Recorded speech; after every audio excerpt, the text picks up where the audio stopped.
નમસ્કાર દોસ્તો, એસટી બસના 24 વર્ષના કંડક્ટર સાથે બનેલી ઘટના. એક સમયે ગુજરાતની જીવાદોરી ગણાતી એસટી બસ માત્ર મુસાફરોને જ નહીં પણ હજારો લાગણીઓ અને અણધારી વાર્તાઓને પણ એક ગામથી બીજે ગામ પહોંચાડતી. આવી જ એક ચોંકાવનારી અને હૃદયસ્પર્શી ઘટના બની 24 વર્ષના યુવાન કંડક્ટર આકાશ સાથે. આકાશ હજી 6 મહિના પહેલાં જ Gujarat state road transport corporation GSRTCમાં કંડક્ટર તરીકે જોડાયો હતો. 24 વર્ષની ઉંમરે ખાખી વર્દી પહેરીને બસમાં મુસાફરોની સેવા કરવી તેને ગમતી. તે હંમેશા હસમુખો અને માયાળુ હતો. આ ઘટના ચોમાસાના એક તોફાની દિવસે બની, જ્યારે આકાશની ડ્યુટી અમદાવાદ અમરેલી રૂટની નાઇટ બસમાં હતી. રાતના 11 વાગ્યા હતા. મુશળધાર વરસાદ વરસી રહ્યો હતો. બસ હાઈવે પર દોડી રહી હતી. વિઝિબિલિટી બહુ ઓછી હતી, તેથી ડ્રાઈવર હરદાસભાઈ ખૂબ જ સાવધાનીથી બસ ચલાવી રહ્યા હતા. બસમાં આશરે 20 મુસાફરો હતા, જેમાંથી મોટાભાગના ઊંઘી ગયા હતા. આકાશ સીટ પર બેસીને ટિકિટના પૈસાનો હિસાબ કરી રહ્યો હતો. બરાબર બપોરના 12 વાગવા આવ્યા ત્યારે બસ એક અંતરિયાળ ગામના બસ સ્ટેન્ડ પાસે ઊભી રહી. વરસાદ એટલો તીવ્ર હતો કે બહાર કશું દેખાતું નહોતું.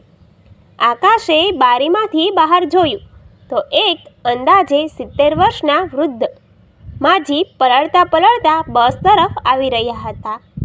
તેમની પાસે એક નાની પોટલી હતી.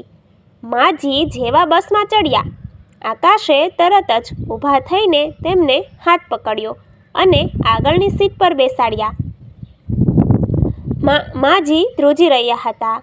આકાશે પોતાની હોટર બેગમાંથી તેમને ગરમ પાણી આપ્યું. માજીએ પાણી પીધું અને થોડી રાહત અનુભવી.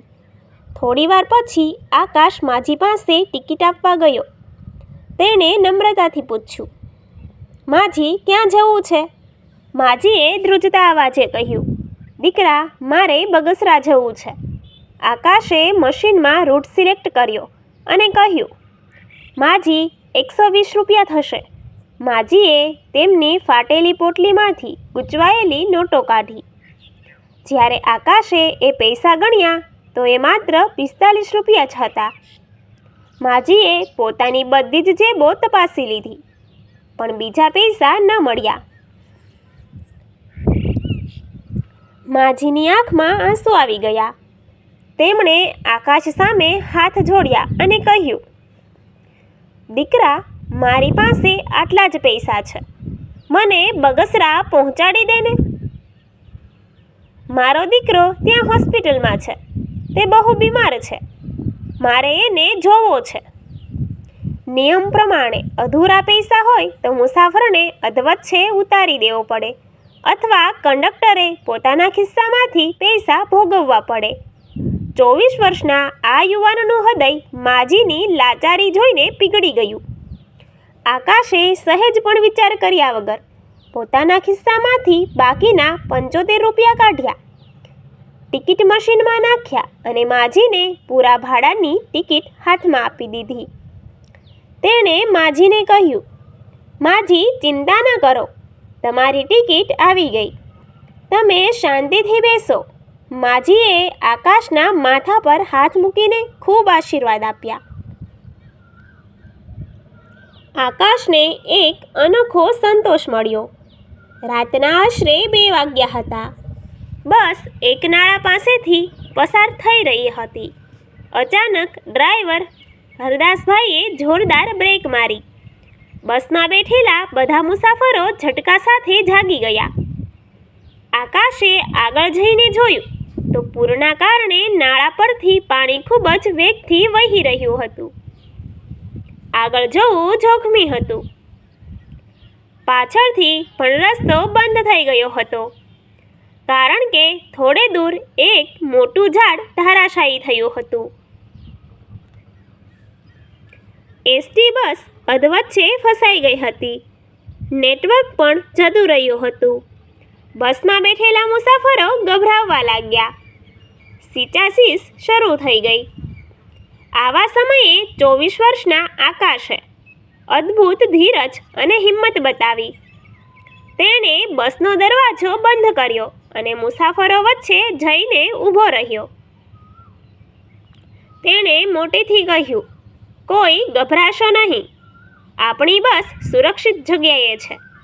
પાણી બસની અંદર નહીં આવે. હું અને ડ્રાઈવર સાહેબ તમારી સાથે છીએ.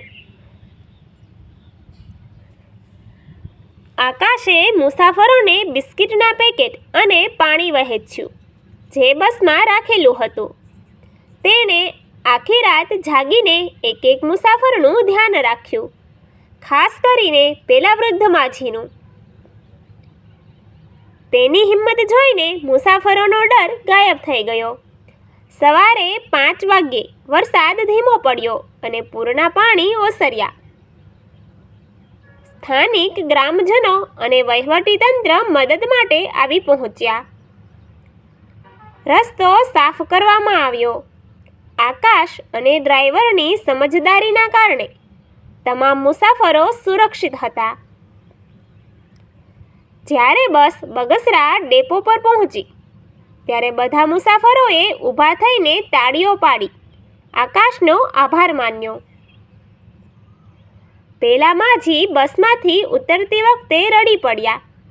તેમણે આકાશને ગળે લગાવ્યો અને કહ્યું, દીકરા, જો આજે તું ન હોત તો હું મારા દીકરાને ક્યારેય ન જોઈ શકી હોત. તું સરકારી નોકર નહીં પણ ભગવાનનો માણસ છે. આ ઘટનાની ખબર જ્યારે એસટી નિગમના ઉચ્ચ અધિકારીઓને પડી ત્યારે આકાશની ફરજ નિષ્ઠા, માનવતા અને કટોકટીના સમયમાં બતાવેલી બહાદુરી માટે તેને બેસ્ટ કંડક્ટરનો એવોર્ડ આપીને સન્માનિત કરવામાં આવ્યો.